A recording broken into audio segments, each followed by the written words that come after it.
दोस्तों, Bhubaneswar bus stand से सुबह सुबह हमने एक बस पकड़ा और बस से हम निकल पड़े हैं कोणार्क सूर्य टेम्पल के लिए। और हम यहाँ पहुँच गए। रास्ते में कई सारी जगहें मिली। एक बात मैंने यहाँ नोटिस किया, उड़ीसा के लोग बहुत ही अच्छे हैं, बात व्यवहार में बहुत ही अच्छा फील होता है, शांत माहौल है। और आखिरकार हम पहुंच गए उड़ीसा कोणार्क सूर्य टेम्पल। ये बहुत ही प्राचीन टेम्पल है और मैं 2010 में भी यहाँ आया था विजिट करने, परंतु उस समय हम बहुत ही बड़े ग्रुप में आए थे, विजिट किए थे। फिर मन किया चलते हैं एक बार और, दोबारा आ गए।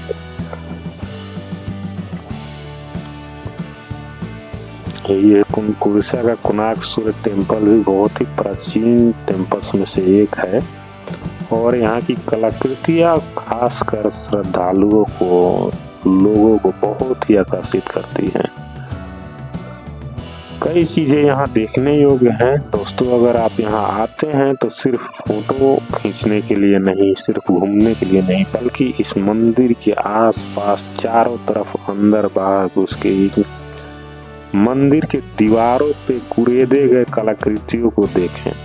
इससे पता चलेगा, या इससे आप अंदाजा लगा सकते हैं कि हम हजारों साल गुलाम कैसे रहे।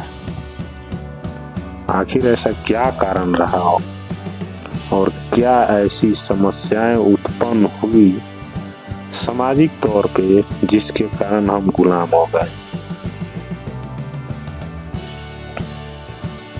मैं कुछ लीक से हट के बातें कर रहा हूं, परंतु आपको ऐसा सोचने पे यहाँ की कलाकृतियां मजबूर कर देगी।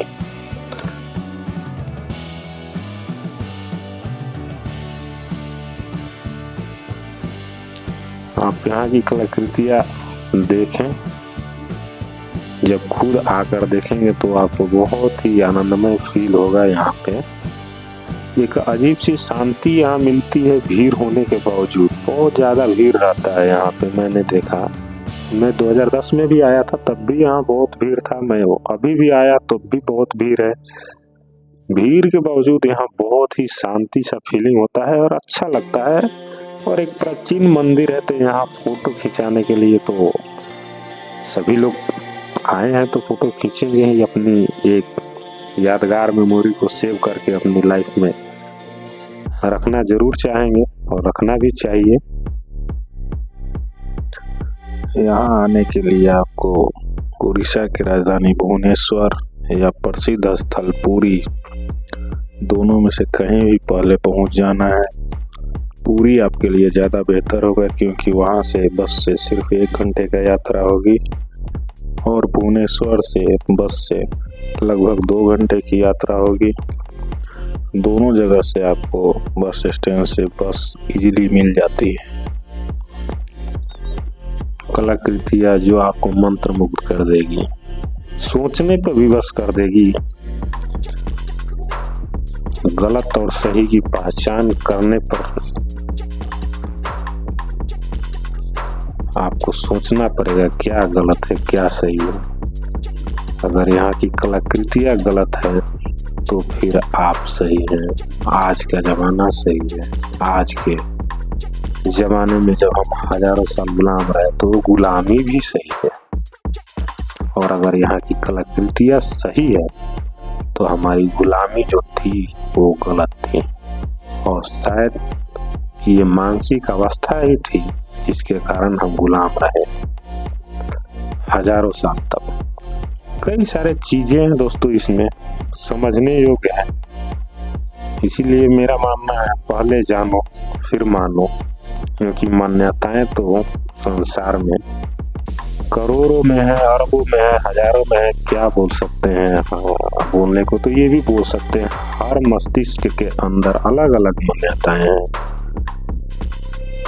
तो आप खुद ही सक्षम है, हर व्यक्ति अपनी मान्यता क्या मानना चाहता है। परंतु मेरा सिर्फ इतना कहना है कि पहले जानो फिर मानो, वो बेहतर होगा। मानने को तो हम ये भी मानते हैं कि इतिहास के हमारे सारे राजा वीर योद्धा थे, महान थे। अगर सारे राजा वीर योद्धा ही थे, महान ही थे, तो फिर हम गुलाम कैसे हुए? सवाल जो सोचने पर मजबूर करता है, उसे जानना जरूरी है। और जान तो वही सकता है जो चाहेगा जानना, क्योंकि मानना तो सिर्फ माना जा सकता है। और अगर थोड़ा कड़क आवाज में बोलो तो मानना मूर्खों का काम है।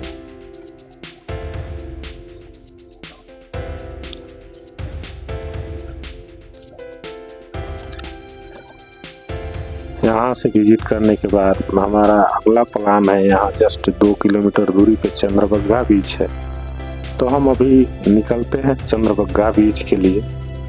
चंद्रभागा बीच भी बहुत ही फेमस बीच है, बहुत फेमस नहीं है बट मेरे ख्याल से वहाँ चलते हैं तो फिर बात करते हैं क्या है क्या नहीं है।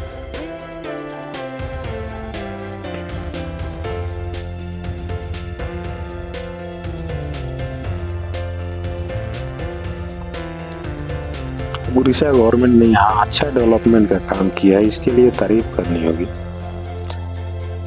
और ये हम पहुंच चुके हैं चंद्रभागा बीच। और मैंने बीच बहुत सारे समुद्री बीचों को घूमा है, और मैं आपसे कहना चाहूँगा कि अगर आप बीच पे घूमना चाहते हैं तो आप चंद्रभागा बीच आ सकते हैं। ये आपके लिए बेटर होगा। यहाँ रहने के लिए रिसोर्ट वगैरह ढूंढना थोड़ा मुश्किल है अभी, लेकिन उड़ीसा गवर्नमेंट को मैंने देखा यहाँ बहुत सारे डेवलपमेंट का काम कर रही है, और रास्ते में आपको बहुत सारे रिसोर्ट होटल्स वगैरह बनाते हुए दिखेंगे लोग, वो बन जाएंगे। परंतु अगर आप पूरी बीच पे घूमने जाते हैं तो वहाँ आपको इतनी भीड़ दिखेगी कि आप कहीं उतना कंफर्टेबल फील नहीं करेंगे। ये चंद्रभागा बीच के आसपास कई किलोमीटर का एरिया जो है बीच के आसपास, ये पूरा खाली है, और जरूरी नहीं कि जहाँ लोग हैं आप वहीं रहें। ये मैंने एक छोटा सा वीडियो खुद से शूट किया समुद्र के किनारे।